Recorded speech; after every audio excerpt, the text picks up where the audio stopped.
Hello there, Ash here again from Jedha Workshop. I've got another build video for you today. This is Darth Nihilus mask, custom and normal. This is my new design with the jewel is separate. So let's go. What you want to do is start off by sanding your print raw with 40 grit sandpaper all over it, all the corners. But you'll notice there's some bits that are just a little bit too rough, usually the top and the bottom. So what you want to get is a soldering iron, but look how quickly it melts through PLA, which means you need to be fast and you need to be careful. So you go around all the really rough edges that you can't possibly sand out with a soldering iron. But again, just be careful and quick because it melts quickly. So go around all the edges. Don't be afraid of letting it sort of cool down and then going over it again.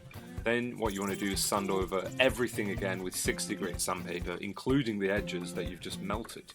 This prepares it for a good key for the filler agent, and it also helps to smooth out those lines.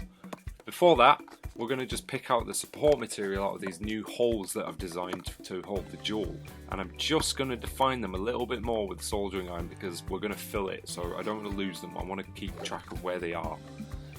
For the jewel, a little bit different. I'm going to sand it raw with 60 grit because this is printed at a higher quality. I printed it because it's separate. I was able to print it at 0.1 layer height, which means it's sort of the highest quality you can do with PLA.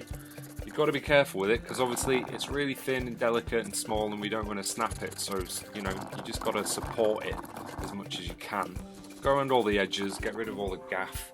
I'm going to use my soldering iron again just to smooth out those sort of niggly bits, and again just be fast, careful and efficient. I did snap it, so I'm just going to sort that out with a bit of Gorilla Glue. Get that in the crack there, make sure it is within the edges, smooth it out with a bit of paper, get rid of the guff, and I'm just going to sort of weld it together with the soldering iron while it sets. Okay, next, this will interest you if you've not heard of this method before. This is a 3D printing smoothing method. It's a product called U-Pol Reface. If you're familiar with spray putty that you get in a rattle can, it's sort of exactly the same thing, but it comes in big tins, so it's more cost efficient, and it's a 2K product. I'm going to put it through my air gun, but you can just paint it on with a brush and it's absolutely awesome to smooth. Right, so I've poured in roughly 100 milliliters in there. The ratio is 3%, so I'm just measuring out 3 milliliters of the hardener and mixing it together like a cake. I'm also going to thin it down a bit, just so it gets through my air gun with some paint thinners. I just put a capful in per 100 milliliters basically. Mix it together, wash that in there, ready to go. Right. Look at my sexy spray booth, cardboard box. I'm doing this outside because this stuff absolutely stinks. Don't even do it in your workshop. Honestly, it's horrible. Okay, spray it all over, or if you don't have an air gun, you can just brush it on. Let that dry for 10 minutes. Then I'm going to do another coat and make sure you get all the edges. The ones that you melted and sanded. Because why not? It just adds to a professional product if you can get as much smooth as possible. Right, for the jewel, completely different method. I'm going to use some UV 3D printer resin. I'm going to dilute it down with some isopropyl alcohol, mix it together, and I'm going to brush it on really thin layers because I don't want it too gloopy because it can create bubbles, but also we want to retain that detail, and if we put it on too thick we're going to lose it. Right, get yourself a 405 nm UV light. The output of this light doesn't matter, this is just 5 watts. But it is 405 nm wavelength, which means it cures the resin. Look at that. Boom. Right, another thin layer, really thin layer here, guys, just to retain that detail and not get bubbles. Cure it. Bob is your uncle. Look at that, beautiful. Clean it off with some more isopropyl alcohol just to get rid of that gloop. And again, be really careful because it's super thin and delicate. I'm not even going to sand it. I'm going to just spray it with grey primer and see how it looks, because it might not need sanding and I don't want to put too much kind of excess, force on this. Look at it, it's done, it's beautiful, it's perfect. How easy was that? Okay, this guy is dried. I let it dry overnight. Technically it takes about 4 to 6 hours, but I let it go overnight. Sanding it with 120. Once you've done it all over with 120, downgrade to 240. If the 120 is too hard, or not good, not hard enough as it were, just downgrade to 60, Basically, you want to get as fine as possible. So I tend to go 60, 120, 240, 400, 600. Then we're going to add a little bit of H2O, mate, because guess what? When you sand wet and dry, it's just really, really, really, really, really good. Look, I just wipe it off, swap the other side of my sandpaper, and sand it dry, wet and dry. Because that, my friends, is how you get your prints smooth as a baby's bum. Oosh! Look at that. Right. We're going to grey primer it. May as well start with the back, so, you know, we don't forget it. Restrain yourself from the front. Just do things methodically, in order. Calm your farm a bit, you know, patience. I spray all the surfaces that are facing towards me, so I don't miss bits. And then I do, you know, the top bit last, basically. Right, once that's dry, 10 minutes. We're going to use some Montana Gold Shock White. Really good paint. Really annoying nozzles for some reason, and you can't change them for the other regular Montana nozzles. Don't know why. Montana, sort it out. Again, every safe surface facing towards you, and then the main bit last. That helps to reduce overspray and get all your surfaces, obviously. Right, the other guy, I'm doing black, so I'm just using a bit of High Coat Matte Black spray paint. Right, once the primer's sorted on the jewel, we're going to spray it with some High Coat Clear Gloss Lacquer, because we want it nice and shiny. Not too much, because we don't want to lose that detail, but we do want it shiny. Look at it, it looks great. Right, Montana Silver Chrome spray paint on one of them. Spray that, each surface again. See how it looks. Does it look good? Yeah, it looks alright. It looks alright. Let's let it dry, see what happens. Right, matte lacquer. Once the paint is dried on the inside of your mask, you want to matte lacquer it. This protects the paint, but it doesn't leave any sort of glossy finish, which means it's awesome. Right, once that's dry, turn it over, grey primer the front. Again, each surface, and the reason I do it is so I don't miss bits. Every surface gets covered, and then when I spray top down last, it means I don't get any overspray. It's just a good practice to have. Right, this guy we're going to do with Plasticoat Brilliant Gold. This paint is absolutely amazing. I use it on like C3PO. However, you want to be careful with it because you need to dry it in between coats. So I'm using the air gun here, but again, drying it and not melting it is an art form. So, you know, do what you may with that. Look at that, brilliant. 2 coats, absolutely gorgeous. Right, let that dry. Boom. Next, I'm gonna spray the top of this mask. Have we already done this before? Is my editing dodge? I'm getting confused here. Anyway, just spray paint your masks, whether they're white or black. You know, just do it. What's wrong with you? Again, each surface. Look, methodical, mate. I am methodical efficiency.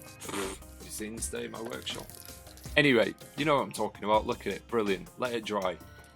Once they're dry, you want to matte lacquer the top as well. Again, each surface facing towards you. This is what it looks like when that matte lacquer is first sprayed on. Look at it, it's all glossy. You're like, what the hell? What the hell? What the hell? Don't want it that shiny. This is what it looks like when it's dried. Look at it, beautiful matte finish, no glossiness, perfect for what we want. Amazing. Right, next. What is next?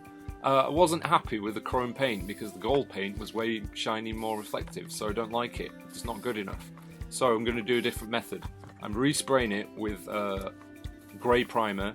Let that dry, then I'm respraying it again with clear gloss lacquer, and you will see why in 1 second. Because what I'm going to use is graphite rub.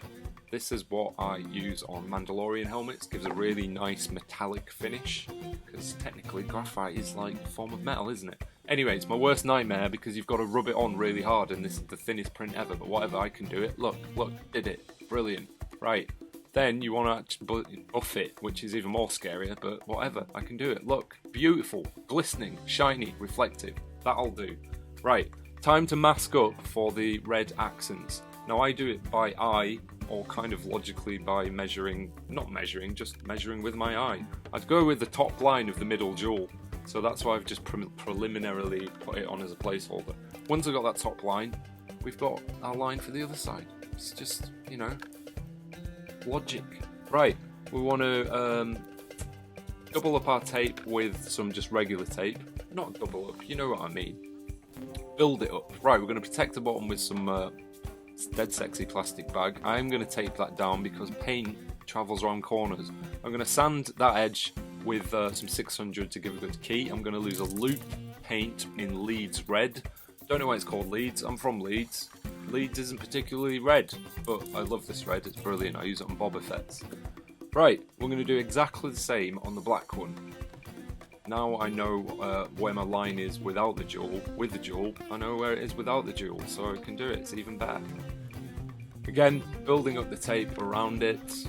Carry a bag, tape it down. We're going to use the 600 sandpaper to just give a good key again, just for a good adhesion for the paint. Make sure all the tape's nice and tight. Give it a spray with your plastic coat. Very light coats on your first coat, guys. Very light coat. Very light coat. Very light coat. Don't forget to dry it in between.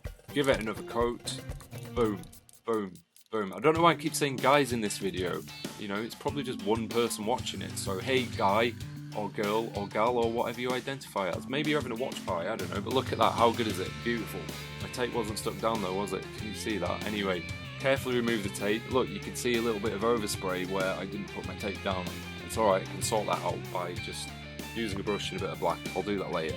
Anyway, for the gold kind of motif, sexy accents, I'm just doing it by hand. And I'm doing it really slowly and carefully and just kind of getting a little bit more brave as I go, basically. Keep doing that and see what happens. Okay, I'm going to get a bit of 120 sandpaper and I'm going to just do random scratches all over this wide one. Why? You will see why in a second. Just trust me. You don't have to use sandpaper, you can use anything that's sharp. Okay, get some black acrylic paint, mix it with a bit of H2O, that's water where you and I are from. Dilute it down, bash it all over every single surface of the mask. Then get some kitchen roll, wipe it off in completely random directions so you don't get weird streaks.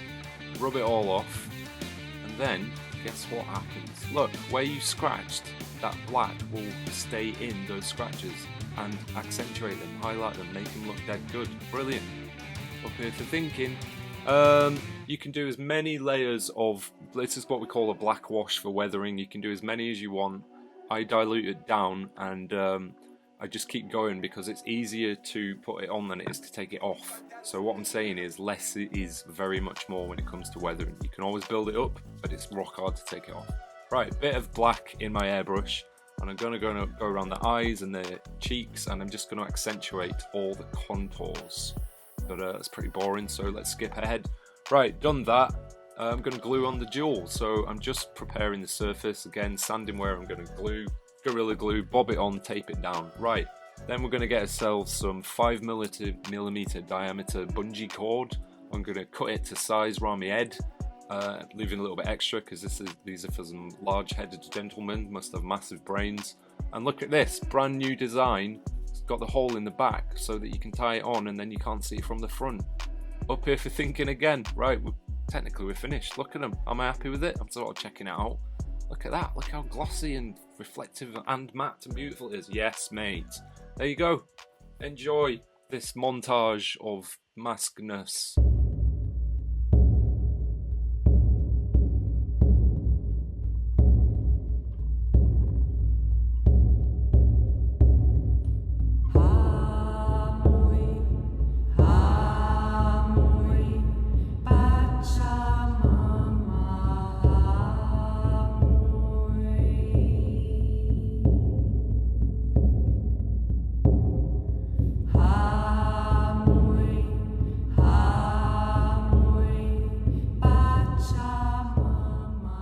Thank you so much for watching, guys, guy, gal, person, human, dog, cat, mask wearing individual, mask wanting to wear individual. If you want one of these, I sell the 3D files. I sell them in raw 3D kits, as you've just seen me make from these and get super smooth and beautiful. I also sell them finished like this. Made these for two guys going to a New Year's Eve masquerade ball.